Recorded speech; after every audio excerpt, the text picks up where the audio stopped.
All right, what is up, everybody? This is Alex once again for the last time, actually, at least for the Amonkhet set review. That is, we are back at it once again with the final installation of our limited set review for Amonkhet. This is the gold, the artifacts, and the land cards. And yeah, this is it. The pre-release is literally tomorrow night, so you better start watching this like right now. Otherwise, you're not going to win. Well, maybe you might win still, but let's not take any chances, shall we? If you haven't already, go and check out the white, the blue, the black, the red, and the green cards we've already done. Those are all uploaded on the YouTube channel. Had a lot of fun recording all of that. Of course, these opinions are all my own. I could be completely wrong on some of these cards, so if you disagree with some of my ratings for them, put it in the comment section below and let me know what you think. But let's see here. So we operate on a 4-point scale. The ones are the cards that you will never ever play in your limited pools or your draft decks because they are utter crap. The twos are your fillers, your generic creatures, generic spells, things like that. Your deck will be a majority of these cards. Your threes are your more premium creatures. You know, these gold uncommons is where we're going to see a lot, and I do mean a lot of threes, and quite a few fours. Actually, only 2 fours. Whatever. You're very high-end, powerful creatures and spells. Very, very good stuff. Your fours are the absolute bombs that will pull you into a color. You open up your first pack. There's this unbeatable rare. You take that, you shape your deck around that, or it's in your limited pool and it says, I want to play this color. So there's also the S rating, which is for sideboard cards only. Your opponent presents you with a problem, a creature, or a spell, or what have you, that your deck can't handle with its current configuration, so you bring it in. The Bs are the build around me cards, where you're simply, it's better to do this in draft because you can take those early and craft your deck around them.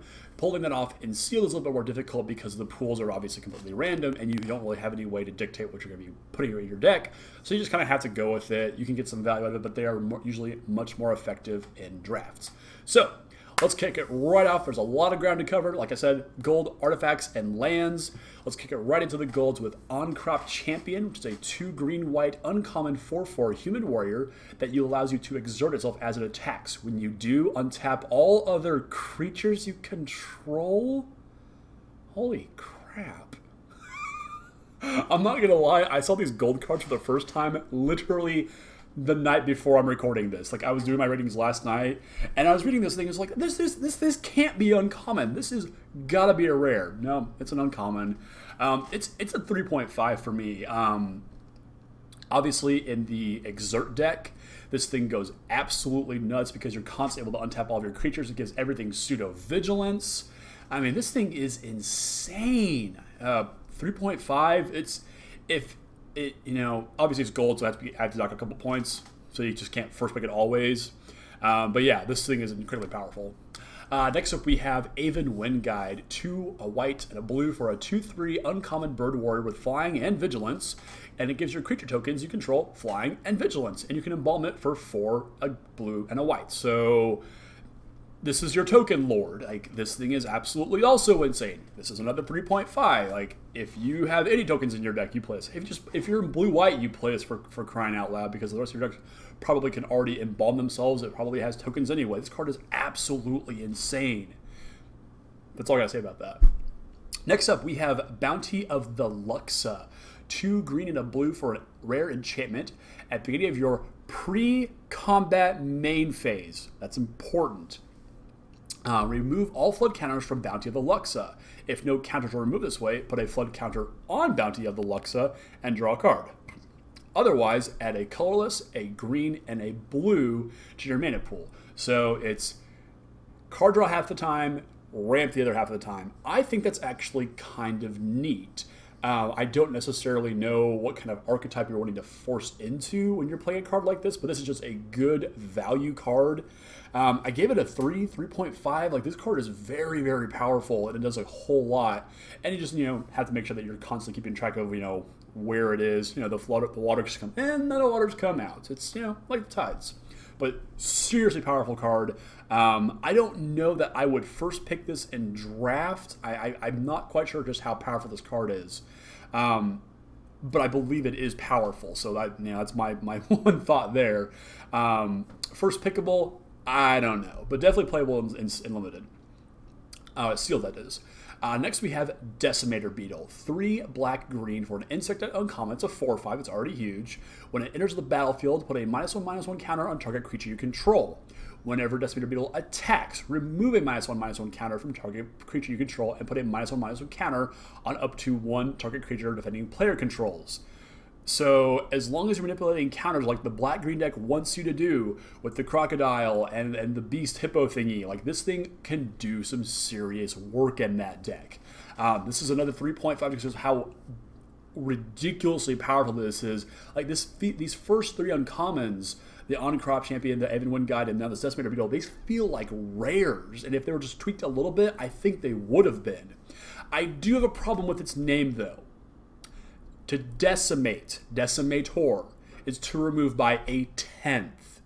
This card in no way removes the 10th of anything. Decimator of the Provinces also does not remove by a 10th. It's just, I'm sorry, it doesn't work that way. The only way this card would work if it added, you know, like, I don't even know. But case in point, the only card that I know of in existence that actually has, you know, completely embodied the word Decimator was Decimator Web from Scars of Mirrodin. No, Mirrodin Besiege was a 4-drop artifact that activated for, I believe, 4, and you tapped it. And this is what it did. It milled your opponent for 6, made them lose 2 life, and gave them a poison counter. That is a 10th of each of those resources. This is no Decimator. This is just a big bug. Moving on. We've got Enigma Drake. 1 blue-red for a star 4. Drake at uncommon has flying, and its power is equal to the number of instants and sorcery cards in your graveyard. So obviously this is much better in draft because you can build this blue-red spells deck, but it's still going to have some value in your sealed pool as long as you have some decently impactful spells in your decks, creatures, spells, instants, and sorceries. I guess a 3 just because it isn't good in every limited format. Obviously, it has to be better in draft just because of the nature of the way the deck is built, but it's still a very, very powerful card that 4 toughness will keep it alive for a long time as you kind of build up to this thing being pretty powerful. And I think when it hits 2/4, I think you're in pretty good shape, actually. Anything other than that, you're just in gravy at that point. So, really solid card there. Next, we have Hapatra, Vizier of Poisons. This is a black and a green legendary creature, a human cleric at rare for a 2/2. Whenever it deals combat damage to a player, you may put a -1/-1 counter on target creature. Whenever you put 1 or more -1/-1 counters on a creature, create a 1/1 green snake token with Death Touch. So, again, the black-green deck wants you to put -1/-1 counters on other creatures and make tokens out of this. This card is insane. This gets a 4 for me. Absolutely bonkers card.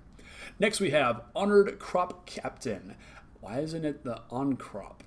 I'm confused now. Anyway, Honored Crop Captain is a red and a white for an uncommon 3/2 human warrior. Whenever it attacks, other attacking creatures you control get +1/+0 till the end of turn. This has got aggressive red-white deck written all over it in drafts. I'm a little bit not as high on it in sealed just because the boards get clogged up very quickly. I read an article today that actually talked about one of the loading ready runs as a pre-release. And board stalls were found to be very common in this set. So I don't know how practical this guy is, or this girl actually, I should say. I'm sorry, girl. How practical this girl is in sealed when the boards do get stalled. But if you have an aggressive start with her, I think you're going to have a very good shot at winning the game. So I give this girl a 3, almost a 3.5, depending on what kind of deck you're playing her in. Next we have God, Jesus. Kenra Charioteer, 1 red-green for a 3/3 uncommon Jackal Warrior with Trample that gives other creatures you control Trample. That's my kind of creature right there. This is, Trample Lord effectively. Red-green decks are going to have a majority of a lot of the bigger creatures in the format. This is going to get through some damage. I like this guy a whole lot. I gave it a 3. What else is different so far? All these gold cards are very, very good. Next one we've got is the Merciless Javelineer. 2, a black and a red for a Minotaur Warrior at uncommon is a 4/2. You can pay 2, discard a card, and put a -1/-1 counter on target creature. That creature can't block this turn. Well, how about that? That's kind of crazy.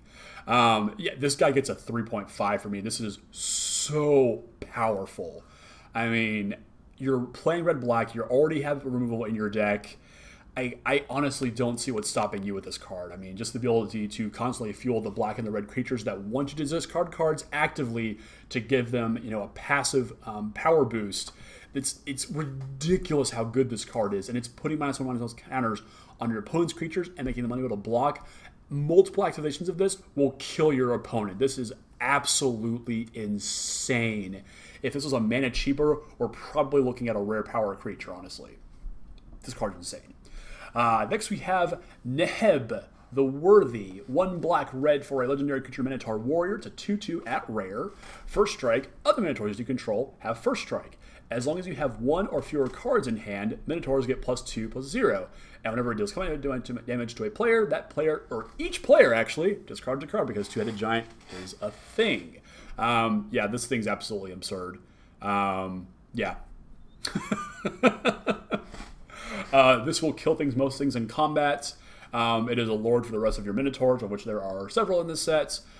This thing is a 3.5. I mean, borderline 4 in the right draft deck. I'll first pick this and build around it and just go ham. Absolutely ham. Card is nuts. Next, we have Nissa, Steward of Elements. She is a X, green, and blue. Yeah, Nissa did something weird on this plane. I don't know what's going on. She took Jace's cloak and was like, ha ha ha, scry, scry, scry, free creatures. That's actually what she does. Yeah, so for X, this is our first planeswalker with a variable mana cost. And as such, she is designed to kind of take advantage of that. So she comes with X loyalty. For +2, you can scry 2, already very powerful. For 0, look at the top card of your library. If it's a land card or a creature card with converted mana cost less or equal to the number of counters, loyalty counters, on Nissa, you may put that card onto the battlefield. That is an absurd effect. And for -6, untap 2 target lands you control. They become 5/5 elemental creatures with flying and haste until the end of turn. They are still lands. That's pretty sweet. So obviously you can't make this ultimate too good because at 8 mana she's just a 10 damage fireball, which is pretty freaking sweet, I have to admit. This is obviously a 4, like just without a doubt, unbelievably powerful and limited. You know, play her on 3 and just start plussing her. If the board's clear, play her on 3, start plussing her up, start sculpting your deck, your draws, and start putting creatures into play for free. This card is absolutely insane. And if you get to the ultimate, you're probably going to win the game on the spot. Just a thought. Next we have Samut, Voice of Dissent. I don't know what she's dissenting, but she's in really, really bad mood. So there you go. For a 3 red-green, you get a human warrior at Mythic Legendary, 3/4, Flash, Double Strike, Vigilance, Haste. Other creatures you control have haste. And you can pay a white, for some reason, because Naya, tap her, and untap another target creature. So honestly, I don't care that I can untap other creatures. This is like a slam dunk first pick in my red-green decks. And I'm going to absolutely hammer my opponents. Yeah, Samut's honestly a 3.5 or 4. Like, she's so powerful. She is the top end of every aggressive deck out there. She's probably going to make some kind of aggressive red-green deck in Standard happen. Just a thought, but Samut's really, really powerful. Absolutely insane card here. 3.5, practically a 4 if you ask me. Next up, we have got Shadowstorm Vizier. I love the art on this card. So cool. For a blue and a black, you get a 1/3 human cleric uncommon with flying. Whenever you cycle or discard a card, it gets +1/+1 until the end of turn. That's pretty sweet. Simply because you have to have the deck to build around this. I gave it a 2.5 just because it takes a lot to get this thing over that hump.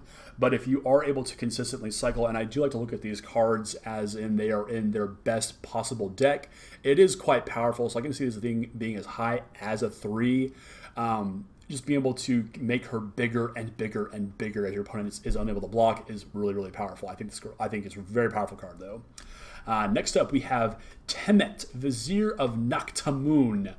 This is the guy who I think looks like the eagled guy from Mummies Alive. If you don't know what that show is, go Google the theme song. It's super rad.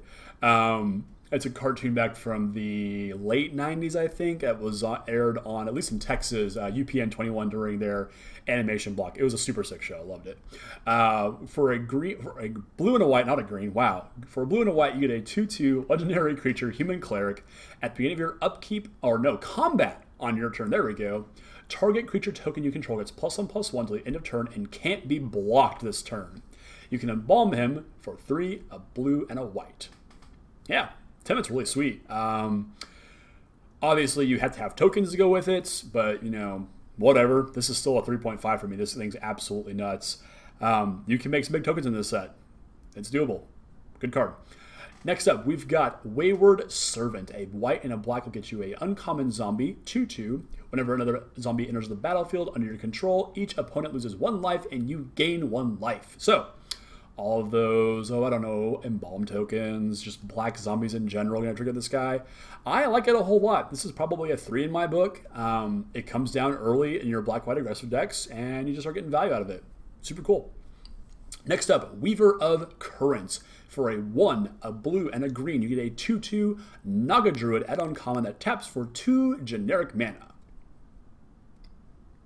All right, cool. Rampy creatures, 2.5 for me. You know, obviously not being able to produce colored mana is kind of a bummer, so that's why I'm kind of detracting a couple points from it.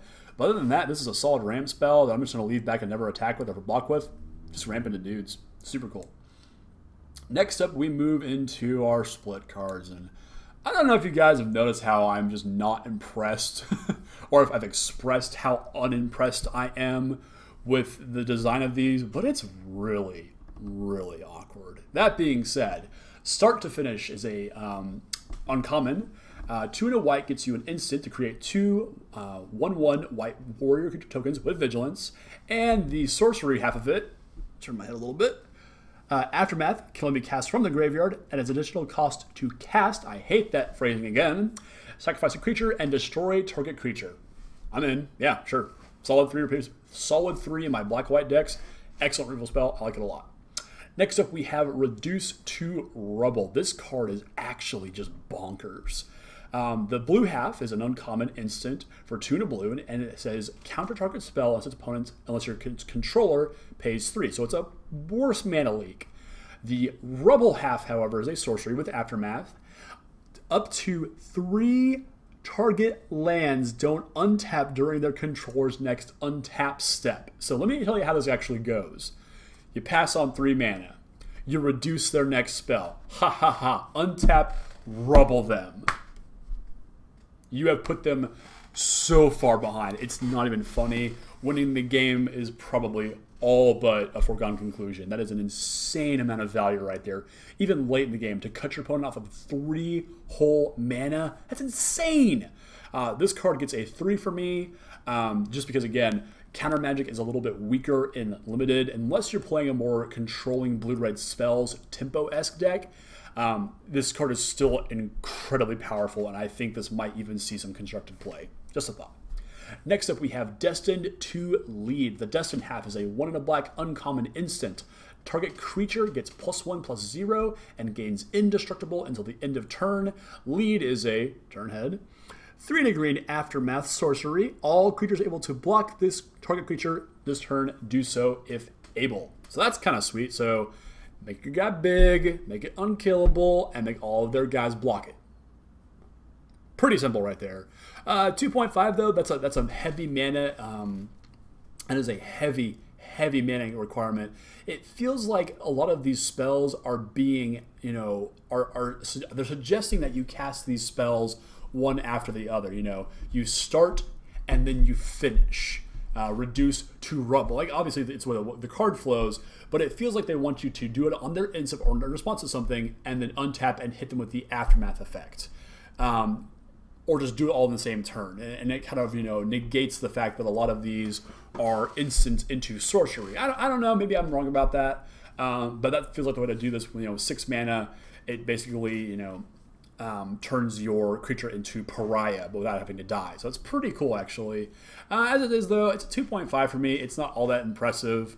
I would like to put this effect on a much bigger creature, so that way I take out whatever they're blocking with, but to get to the last points of damage, I can see this being a good thing here. So I like it a lot. Next up, we have Onward to Victory.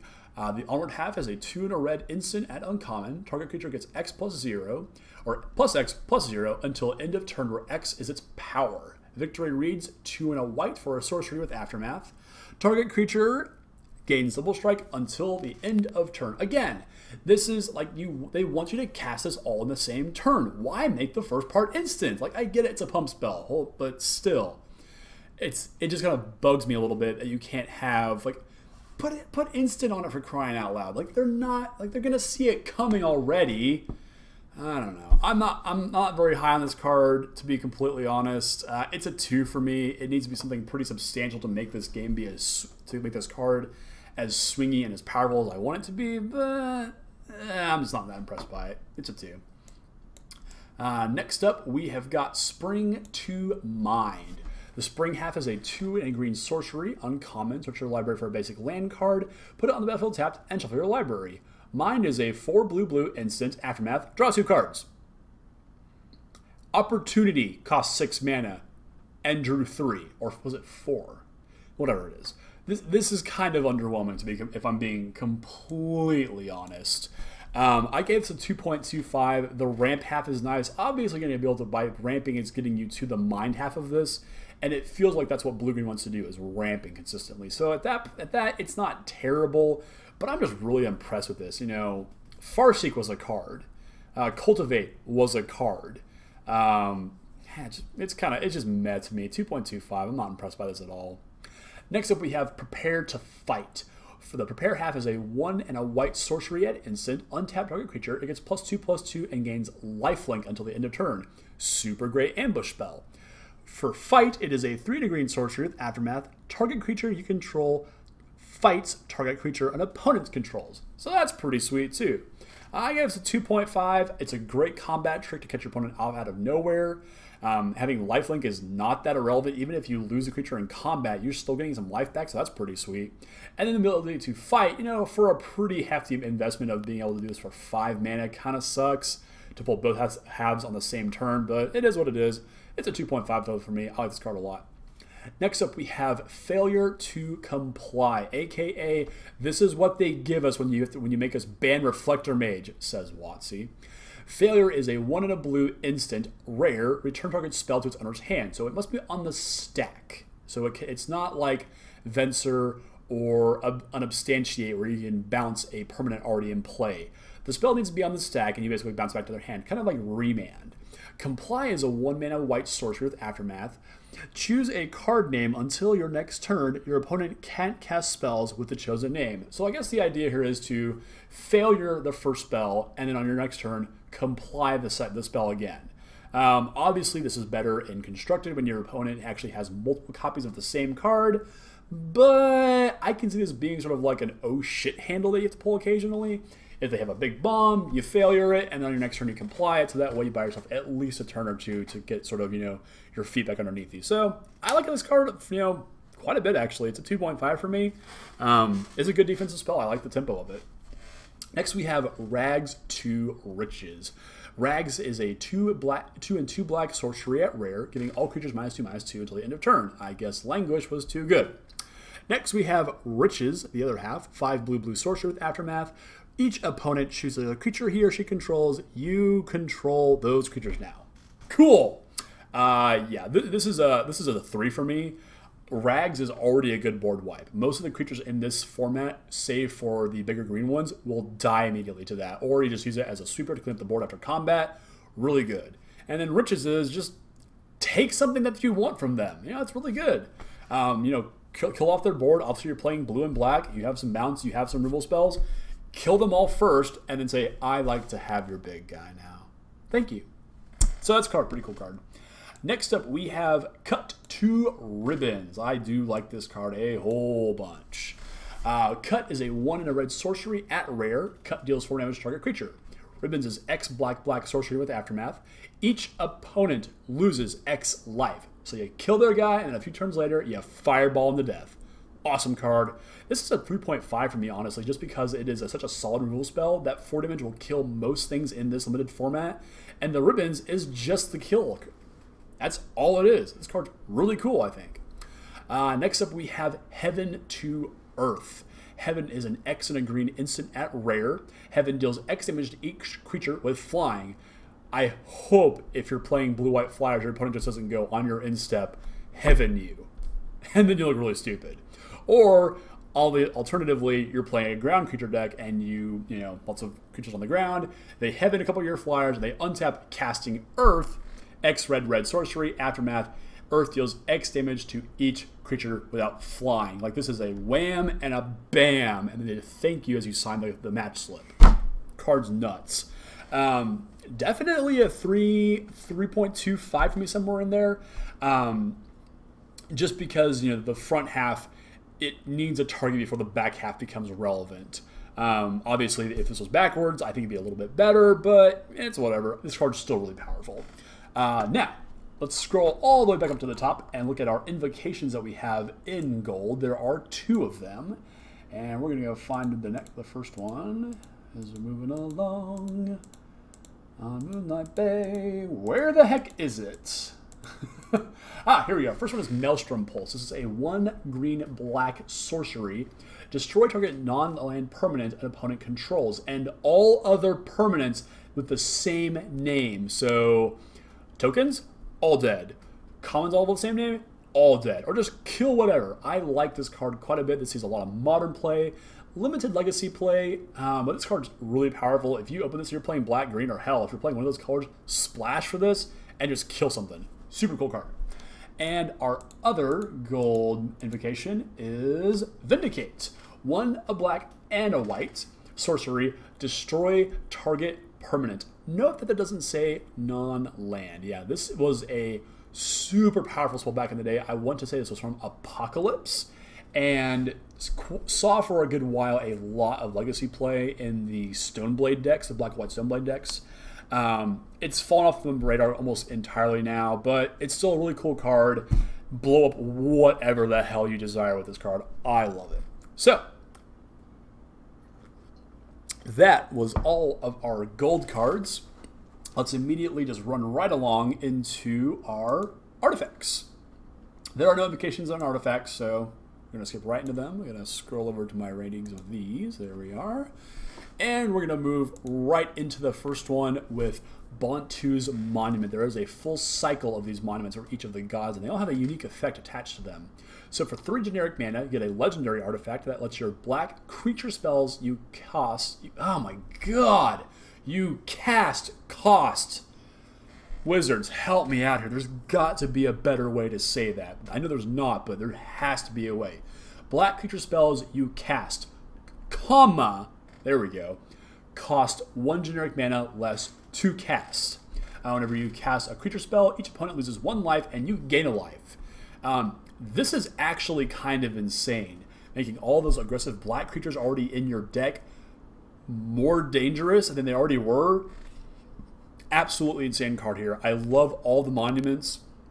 It is legendary, which does give it a knock. That's, you know, this is still really powerful. 2.5 for me. It's not quite a 3 because it's not, you know, just an absolute, you know, near bomb, but it's really good filler. I like this card a lot. Next we have Edifice of Authority. 3 generic mana, gets you an artifact at uncommon. Pay 1 and tap it. Target creature can't attack this turn. Put a brick counter, because you have to have those. They come on little punch cards in your booster packs now. Put a brick counter on Edifice. Pay 1 and tap it. Until your next turn, target creature can't attack or block, and its activated abilities can't be activated. Activate this ability only if there are 3 or more brick counters on Edifice of Authority. That 3 brick counter thing, it's going to come into play a whole lot. I don't like this very much. Obviously, it's good, you know, once you have brick counters on it, to basically say, your big thing, not attacking this turn. So at that point, it's not terrible, and it's not like it needs charge counters to do that. You have to take those off. It is repeatable, so that it's not terrible, but I think there are better things to be doing in this format, especially since the format is going to be kind of grindy. 1 creature might make the difference, but, you know, it might not at the same time. But if you need a way to hold down a big guy, I can see you being okay with playing this card. 2.25, decent filler, I think. Next we have Embalmer's Tools. 2 generic mana, artifact uncommon. Activated abilities of creature cards in your graveyard cost 1 less to activate. So that's all your embalm costs and not your aftermath costs. They're not creatures. Tap an untapped zombie you control. Target player puts the top card of his or her library into his or her graveyard. Do not play this because you're trying to mill them. Unless you are in the super embalm deck, I'm not going anywhere near this.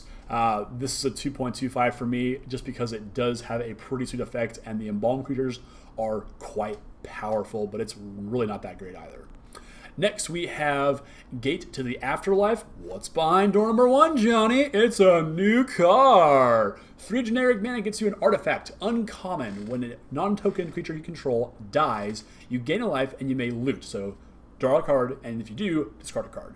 Now, for 2 mana and tapping it, sacrifice it. Search your graveyard, hand, and or library for a card named God Pharaoh's Gifts and put it onto the battlefield.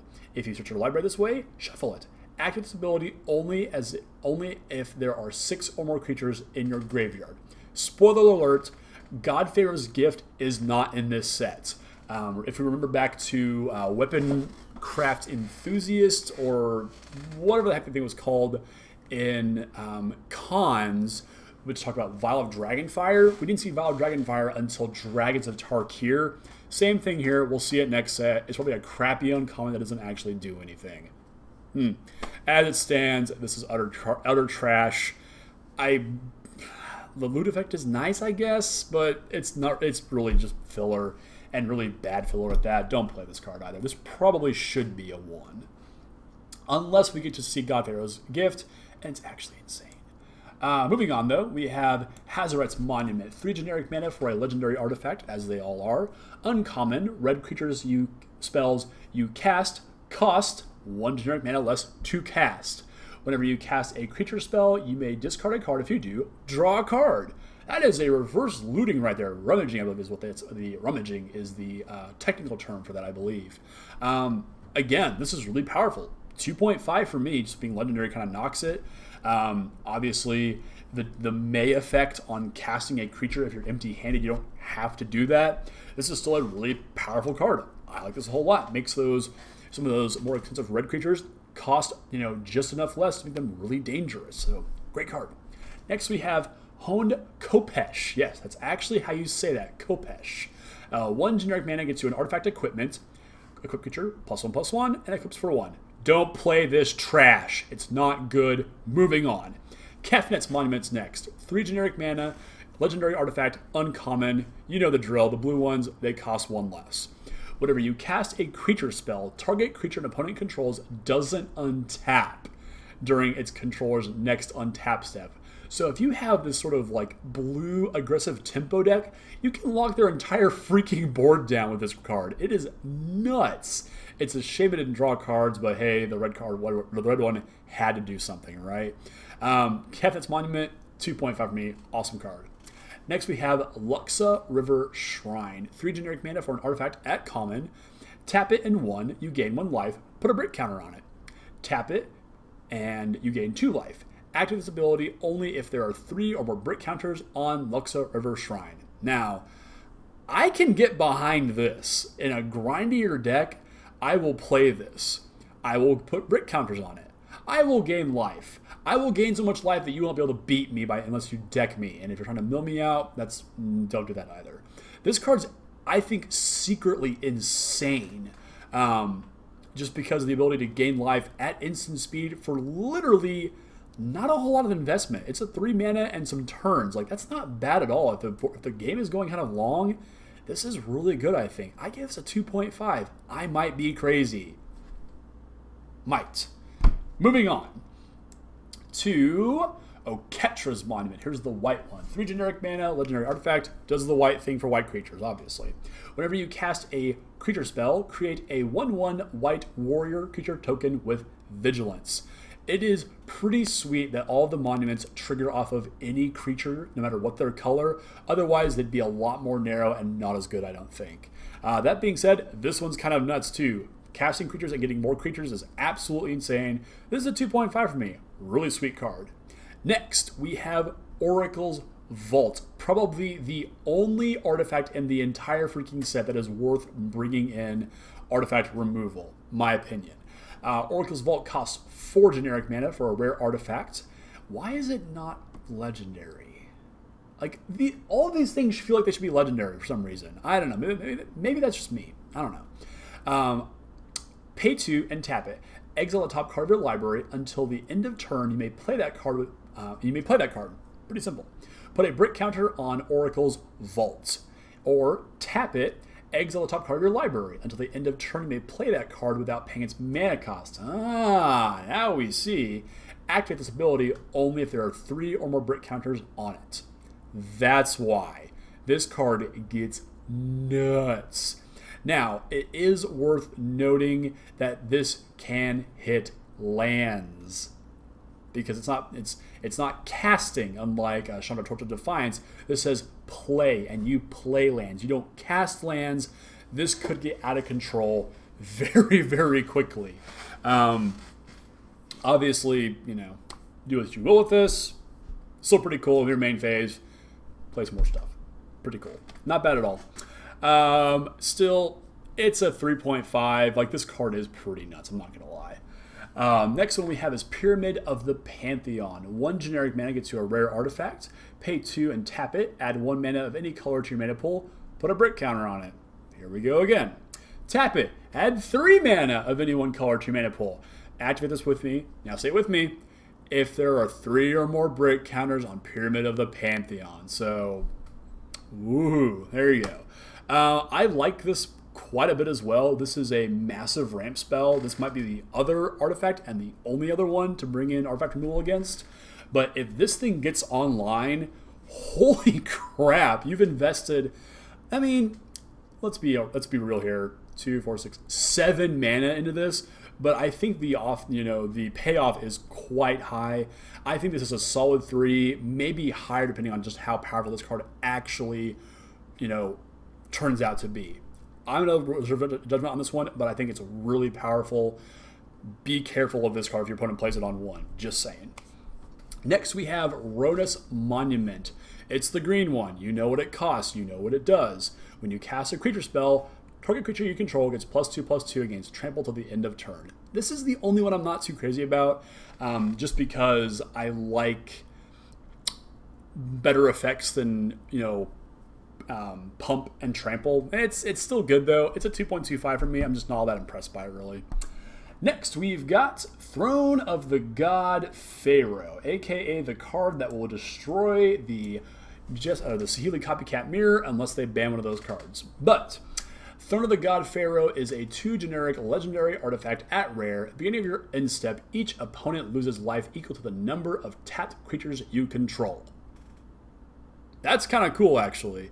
In those go wide decks, this could be your win condition. That's pretty sweet, actually. Like I said, in Standard, if this gets combined with a Saheeli Rai and Feldar's Guardian, this could get nuts because you just have to make the tokens and then turn them sideways. And then regardless of what they do, if they manage to fog it, you just kill them. So, I don't know. Not sure about that one. But 2.25, it's kind of interesting. Generic filler at best. Next, we have Watchers of the Dead. 2 generic mana for an artifact creature cat. Uncommon. Exile Watchers of the Dead. Each opponent chooses 2 cards in his or her graveyard and exiles the rest. Finally, Wizards gave us artifact-based graveyard hate. Why did this take so long? Did they not see what Delirium was doing when Emrakul was running around? They had to ban it for crying out loud. This card should have existed in some shape or form well before now. It should not have been now that this comes along. This is like... jeez, I'm trying to think of crap.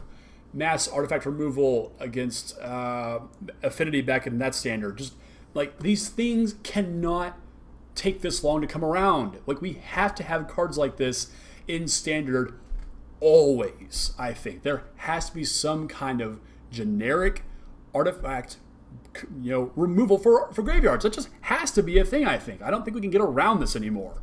If Wizards keeps putting effects like Delirium, like Flashback, like Aftermath, if that becomes a thing, if they keep giving us mechanics like this, we've got to have cards like this. That being said, it's a 2.25 for me. Might be better if Embalm's actually as good as I think it's going to be.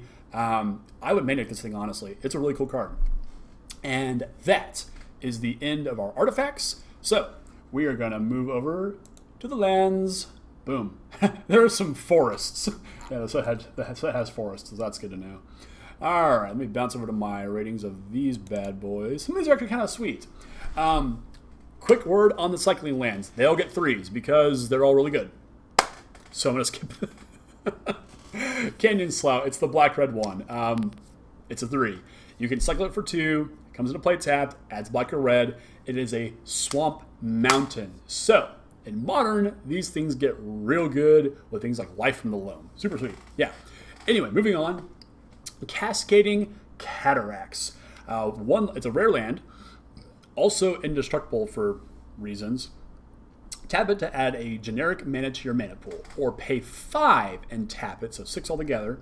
Add 5 mana in any combination of colors to your mana pool. I do not know if that means that there's some kind of crazy 5-color deck in this format. I don't think there is, but I would not be surprised if taking this early and often grants you the ability to do some really powerful things, especially if you have some really powerful bombs in your off colors that you just have to find this land at some point. I think this is actually pretty cool, but as it stands, it's just a 2.25 for me.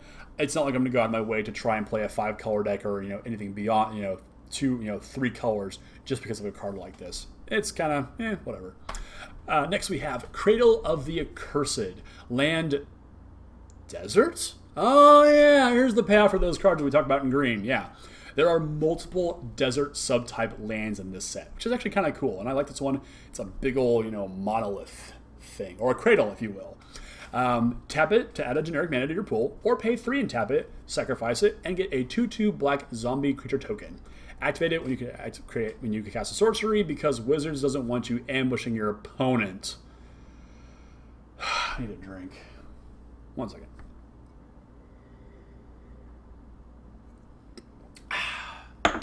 Delicious. Yeah, that being said, I don't get why we can't have things like effects like this at instant speed. Whatever. But I gave it it's a 2. I don't know how relevant these deserts will be. There's no bonus for having X deserts in play. There's no benefit for doing that. And yeah, I don't know. I give it a 2. Next, we have Evolving Wilds, the card that you will always play in every deck that you ever play in Limited ever. 2.5. It goes against a basic land out of your deck. I don't know what else you want me to say about Evolving Wilds. I don't know. Next we have Fetid Pools. It's the black-blue one. It's a 3. We've already been over this. They're cool. I love the art on this one. It feels very evocative of the new Polluted Delta arts, because they have all referenced, where the dragons did this, now they do this. This one feels very much like that. Another quick note on these, actually. These are titled as such that they do not tie into a specific plane, and I think that's very smart, because that tells us that these can be reprinted in any set. The Scars Fastlands, those were very much tied to the plane because of, what they were representing, the names, Seachrome Coast, Dark Slick Shores, those are places on Mirrodin. The Shocklands are kind of tied into each of their respective guilds, so you can't just print those wherever you want. I like lands like this that have, relatively speaking, generic names, and that's kind of cool. So that allows us to reprint these whenever we want, and I think it's a good thing because, rare mana fixing needs to be only has so much design space, and I think that's where we're going with these. Great cards for any format that they are relevant in. So there you go. Next we have Grasping Dunes, land desert again, and this art is freaky. Like, these zombies are just like out of the sand. Oh my god. Again, back to the whole thing about the scarabs. Mummies get under my skin. Literally in this case, you know, pun intended, I guess. Uncommon, land desert, taps for a generic, pay 1 and sacrifice it, and put a -1/-1 counter on target creature. Sorcery thing again. I still don't understand why this has to be at sorcery speed, but whatever. I guess this goes in your green-black deck to kind of power out the crocodile and the hippo thing, so that's kind of neat. As it stands, though, it's a 2.25. I don't know if just one -1/-1 counter is good enough to lose an entire land, so Next up, we have irrigated farmlands. It's the blue-white one. It's a 3. Moving on. Painted Bluffs, land desert. Okay, I missed that this was a desert. That's actually kind of important. That you can go and fetch this so you can play a multicolor base green deck. That's kind of neat, actually. Adds a generic mana, or pay 1 and tap it to add 1 mana of any color. So it's filtering mana, essentially. Shimmering Grotto is the card I'm thinking of. It's the exact same thing as Shimmering Grotto, but it's, you know, desert subtype. It doesn't make it better or worse. I don't know.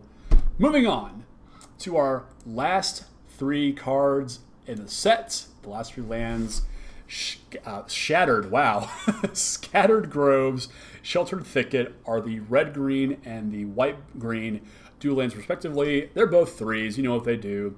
And the very last card in the set, Sun-Scorched Desert. Land, desert, enters a battlefield, deals 1 damage to target player. You may tap it and add a generic mana to your pool. There is a pretty slow and egregiously annoying combo that I'm considering possibly building for Standard that plays this with Kefnet. Let the game go long and then just start picking this guy up and playing it over and over and over. I call it Death by 1,000 Land Drops. This is a 2.25 for me. I don't think, you know, it's all that, you know, realistic to bounce this thing enough times to kill your opponent, and I don't think you're gonna, you know, have your opponent at 1 life, be hellbent, the board is completely in their favor, you draw, it's Sun-Scorched Desert, he slams it for the win, oh my god, it's Lightning Helix! Ah! We're not gonna have that kind of moment with this card. At least I hope not. Because that's underwhelming. It's almost as bad as LSV grape shotting Adrian Sullivan at the PT. Not grape shot, but gut shotting in the Eldrazi Mirror. I don't think we're going to have that effect here. But 2.25, it's better than average filler. I don't really know what the relevancy of having colorless mana in this set's going to be. There really isn't. So, you know, it's just what it is. It's a cool land. It might have some utility somewhere else. Now, we're done. That is the end of the lands, the artifacts, the golds, the greens, the reds, the blacks, the whites, and the blues. Those are all the cards in Amonkhet. We're done. We got through it all. High five, guys. Woo! Yeah. So, take this knowledge that I have imparted to you. Go out to your pre-release at your local game store and use this knowledge to conquer your opponents. Rise among the worthy, as it were. Yeah. It's been a very long week.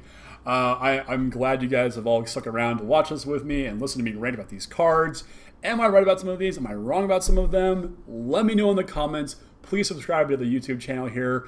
It is my goal to put out a lot more content on here, you know, just to kind of supplement the podcast. That's, you know, the main draw of this whole thing. But there's going to be plenty of fun stuff to do on here. So, also in that vein, check us out every week on the MTG Cast. Just look for the EOT Newsflash. Find us on Facebook at EOT Newsflash, on Twitter at EOT Newsflash. Send all of your love, your hate, and your respect to eotnewsflash@gmail.com. That is a very empty mailbox. So, you know, send something to it, please. Show me some love. I don't know. So, yeah, big thanks to everybody for watching this. I like doing these set reviews. I like expressing my opinions about cards, right or wrong. That's why we do these kinds of things, to have discussions. So I hope you all really enjoyed this. I encourage you, of course, to go out to play in your pre-releases this weekend. I've already signed up for 2 of them. I hope to open many invocations and again, rise among the worthy. So for Steven, because he's not here, let's do it again. Have a good night, guys.